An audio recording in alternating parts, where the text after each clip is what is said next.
नमस्कार, जय हिंद। क्या हालचाल। मेरा नाम बीसू। वेलकम करता हूँ आप सभी का दे दाना दन में। वैसे तो मेरे भाई आज वीकेंड है और वीकेंड के दिन भी कुछ इंटरेस्टिंग और इंटरटेनिंग ना हो तो वीकेंड का उतना मजा ही नहीं आता है, क्योंकि मेरे भाई एक तो वीकेंड आता है 7 दिनों के बाद और उतने में अगर ये वीकेंड भी खराब हो जाए तो ऐसा लगता है कि जिंदगी एकदम बोरिंग हो गई है। क्योंकि भाई हमें वीकेंड का उतना बेसब्री से इंतजार रहता है जितना हर सुबह के बाद शाम को अपने गर्लफ्रेंड और वाइफ के कॉल का इंतजार रहता है। ऐसे में अगर वीकेंड खराब हो जाए तो ऐसा लगता है कि भाई जिंदगी जीने का कोई मजा ही नहीं आ रहा है। इसलिए हमने सोचा कि क्यों ना उन 4 पारियों को याद किया जाए जिन्हें क्रिकेट की दुनिया में one of the best inning कहा गया है। ऐसे में अगर आप लोगों को कोई भी इनिंग सबसे बेहतरीन लगेगी तो कमेंट बॉक्स में कमेंट करके जरूर बताइएगा। और साथ ही अगर आप लोगों को वीडियो अच्छी लगेगी तो वीडियो को लाइक और चैनल को सब्सक्राइब भी कर लीजिएगा। देखिए दोस्तों, नंबर 1 पर रखे हैं हम विराट कोहली के उस इनिंग को जिसको उन्होंने पाकिस्तान के खिलाफ ऑस्ट्रेलिया के मेलबर्न ग्राउंड में खेला था। और खुद विराट कोहली भी अपने T20 कैरियर में इसी इनिंग को सबसे बेहतरीन इनिंग बोले हैं। दोस्तों, मैं आप लोगों को बता दूं कि टीम इंडिया लगभग ये मुकाबला पूरी तरह से हार चुकी थी, क्योंकि टीम इंडिया का विनिंग प्रेडिक्शन घटकर 3% हो गया था और पाकिस्तान का विनिंग प्रेडिक्शन बढ़कर 97% हो गया था। ऐसे में इंडिया के ही फैंस ये बोल रहे थे कि अब टीम इंडिया ये मुकाबला हार गई है और स्टेडियम से बाहर जा रहे थे। लेकिन उसके बाद विराट कोहली ने मैच को पूरी तरह से बदला और ऑस्ट्रेलिया के मेलबर्न ग्राउंड में पाकिस्तान के सबसे पीक बॉलर हारिस राव को बैक टू बैक 2 छक्का लगाया और मैच पूरी तरह से इंडिया के झोली में लाकर डाल दिया। हालांकि उसके बाद आखिरी ओवर में 16 रन चाहिए थे और टीम इंडिया ये मुकाबला एकदम आसानी के साथ जीत गई।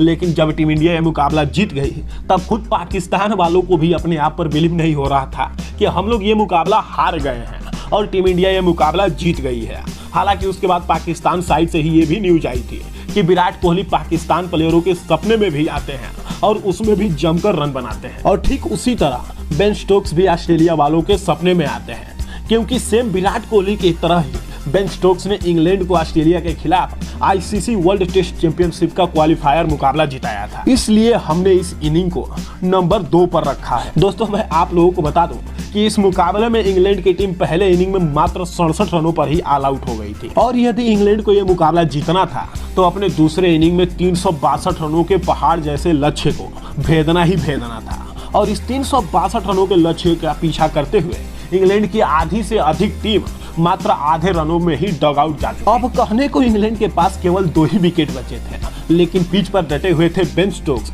और यहाँ से भी अभी इंग्लैंड को एक लंबी लड़ाई लड़नी थी, क्योंकि इंग्लैंड को जीतने के लिए लगभग 150 रनों से भी ज्यादा रन चाहिए थे। हालांकि इंग्लैंड की टीम अपनी 9वीं विकेट भी खो दी। अब पिच पर उनकी आखिरी जोड़ी जैक लीच और बेन स्टोक्स की बची हुई थी और इंग्लैंड को जीतने के लिए लगभग 130 रन से भी ज्यादा चाहिए थे। और आखिरकार बेन स्टोक्स वो प्लेयर बन ही गए जो आखिरी विकेट पर टेस्ट क्रिकेट के इतिहास में 130 रनों से ज्यादा की पार्टनरशिप की है और 135 रनों की नॉट आउट आइकॉनिक इनिंग खेलकर ऑस्ट्रेलिया की मुंह से जीत छीन लाए। ऐसे में आप लोगों के नजर में बेन स्टोक्स की इस इनिंग को कितने नंबर पर रखना चाहिए, कमेंट बॉक्स में कमेंट करके जरूर बताइएगा। फिर उसके बाद नंबर 3 पर रखा है हमने ग्लेन मैक्सवेल की उस इनिंग को जिसको उन्होंने इस साल वनडे वर्ल्ड कप में अफगानिस्तान के खिलाफ मुंबई के वानखेड़े स्टेडियम में खेला था। दोस्तों, मैं आप लोगों को बता दूं कि ग्लेन मैक्सवेल ने अपने अकेले ही बल्लेबाजी के दम पे अफगानिस्तान वालों को खून के आंसू रुलाया था और मात्र 128 बालों में ही अपने ODI कैरियर का पहला डबल सेंचुरी लगाते हुए अफगानिस्तान के मुंह से जीत छीन लाया था। और उससे भी बड़ी बात तो ये है कि दोस्तों, उस मुकाबले में ग्लेन मैक्सवेल पूरी तरह से इंजर्ड हो चुके थे, लेकिन अपने देश के हित में खड़ा होकर इस मुकाबले को जिताए और ऑस्ट्रेलिया को सेमीफाइनल का टिकट भी दिलाया। लेकिन फिलहाल आप लोगों के नज़र में ग्लेन मैक्सवेल के इस इनिंग को कितने नंबर पे रखना चाहिए, कमेंट बॉक्स में कमेंट करके बता दीजिएगा। फिर उसके बाद हम लोगों ने नंबर 4 पर रखा है कार्लोस ब्रेथवेट के उस इनिंग को जिसको उन्होंने T20 वर्ल्ड कप के फाइनल मुकाबले में 2016 में इंग्लैंड के खिलाफ खेला था। दोस्तों, मैं आप लोगों को बता दूं कि कहीं ना कहीं इंग्लैंड की टीम अपने आप में ही अंदर खुश हो रही थी कि हम लोग अपने T20 वर्ल्ड कप के करीब आ चुके हैं और कहीं ना कहीं ये T20 वर्ल्ड कप का फाइनल मुकाबला जीत चुके हैं, क्योंकि वेस्ट इंडीज को अब आखिरी ओवर में चाहिए थे 23 रन। और बात करें T20 वर्ल्ड कप के फाइनल मुकाबले की तो किसी भी बल्लेबाज के द्वारा नाकामी ही हासिल होगी।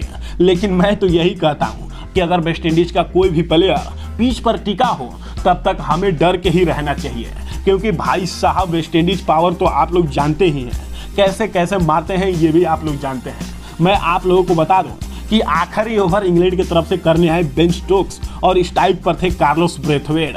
दोस्तों मात्र 4 गेंदों में ही इस मुकाबले को कार्लोस ब्रेथवेट ने खत्म कर दिया और बेन स्टोक्स के लगातार 4 गेंदों को 4 छक्के मारकर वेस्ट इंडीज को लगातार दूसरी बार T20 वर्ल्ड कप में चैंपियन बना दिया।